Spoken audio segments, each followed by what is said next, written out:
Everybody, this is Carmen Rodgers. I am bringing you my efficacy.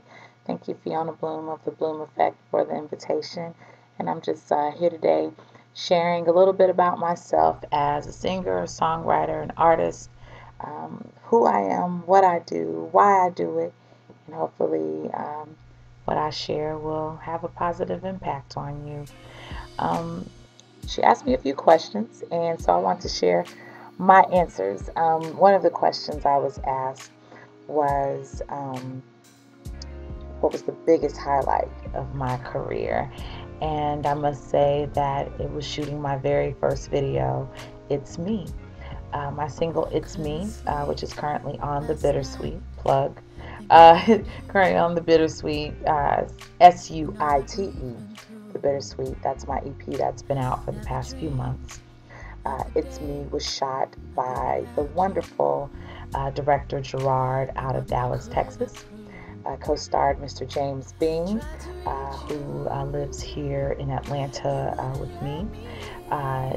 Co-directed, effects put on by Gerard's wife and partner Danielle Brown, and the treatment was co-written by Victoria Childress of VixPad, who's out of Dallas as well.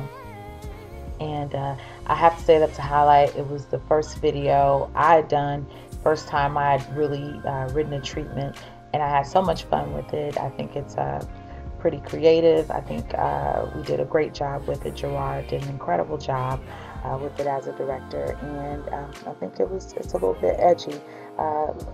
Quite different from many of the videos you see coming out of the independent community, and I think that you'll enjoy it. It's spooky, it has some edge, kind of on the hard tip, and has a surprise ending. So check for It's Me. You can find it on my website at Carmen Rodgers, CarmenRodgers.com, as well as it's on YouTube, and hopefully it'll get some national appeal very soon. I think what inspires me as an artist is just living, breathing, experiencing. I love hard and I play hard. I have wonderful friends and family, wonderful artists and contemporaries who inspire me because they do great work. Art inspires me. Books inspire me. I just honestly just become inspired by the good and the bad, by all my experiences. I absorb them all and then try to translate that into my art. So I think just being blessed to be alive is a big inspiration to me. Let's see what else. So new artists I like. I have to say that I just got hip recently to a group called King. They're out of LA, originally from Minneapolis. It's a couple of twin sisters and their friend put a group together, and they're called King. And I must say they make incredible music, beautiful music, well written, well produced, apparently by one of the sisters, Paris. She produces all the music in-house. Big ups to female producers, whoop whoop. And so I'm inspired by them because the music's so good. Like I said, well written, well produced, beautifully arranged, and the girls can sing. So I would say that right now, that's who I'm listening to. There are other people in my iPod, but right now they are really, their EP called The Story is what's getting the most play right now. So check for King. We Are King. I think the website is weareking.com or wearekingmusic.com. One of the two. All right, let's see. My favorite apps. Let's see. My favorite. One of the questions was asked: favorite social media app, favorite mobile app. My favorite social media app, I should say, has to be Twitter. I am a tweeter. I enjoy Twitter. I enjoy reading other people's tweets, and I enjoy tweeting. It's a good way to stay in contact with people, exchange of ideas. It's a good way to share updates and just communication, streamlining communication. But also, a whole lot of stuff goes down on Twitter. You find out first on Twitter. I think you find out on Twitter before you find out on that other site called Facebook. So I try not to get involved in the stuff, but it sure is funny to read. So I enjoy Twitter. As far as my favorite mobile app would be IMDb. I'm a huge fan of film and TV, and IMDb is a website I've been using for years to stay abreast of what certain actors and directors are doing. It's a great way, it's a great resource and a tool if you just want to say, okay, that actor in that movie, what other movies have they been in, blah, blah, blah. So I use my IMDb app all the time because I'll see movies. I have mad respect for actors in their craft, what they do, directors in their craft, what they do, writers. So I like to know what they've done before, what they're currently doing, and what's in pre or post production as well. I like to kind of keep up with them. So big ups to IMDb, and that app is the joint. Okay, what else? Time machine. Okay, so if I had a time machine, you can edit this. If I had a time machine, one of the questions I was asked was, if I had a time machine, what era would I go back to, as well as, what, okay, crap, edit that out. Okay, edit this, editor. So I was asked the question, if I had a time machine, what era would I go back to, and, who would I want to talk to? And I must say that it would be, I would want to go back to pre-Civil War era, when America was participating in the brutal act of slavery. I would want to talk to those slaves who fought for freedom and who were courageous enough to try to escape into freedom, or fight for their freedom. The Nat Turners, the Harriet Tubmans, I find them fascinating and extremely courageous, and would love to know what propelled them to do what they did, especially in that era when you could not only lose a limb for running, you could lose your life for running.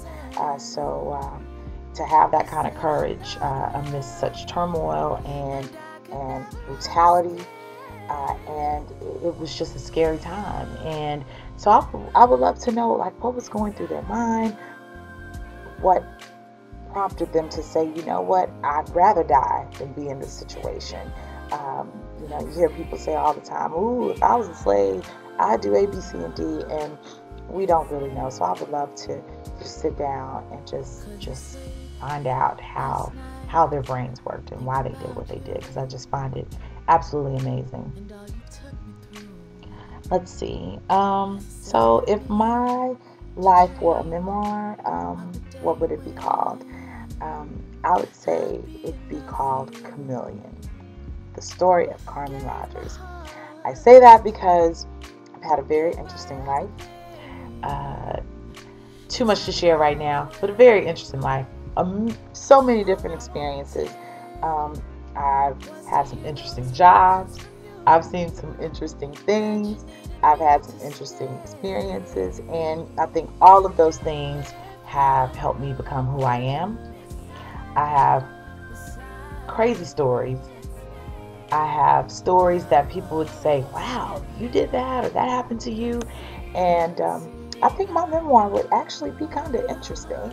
But Chameleon, because I think I'm adaptable, and because of my experiences, and maybe not just as a result of my experiences, or maybe that's why I have my experiences, I think I've been a pretty adaptable person, and I think that's helped me out a lot in my career and to help keep me around, because I try to find ways to adapt and navigate whatever situation I'm put in, or whatever is put in front of me. So, Chameleon, the story of Carmen Rodgers. I don't know who would play Carmen Rodgers, but they'd have to be pretty cool, pretty fly, and pretty tall.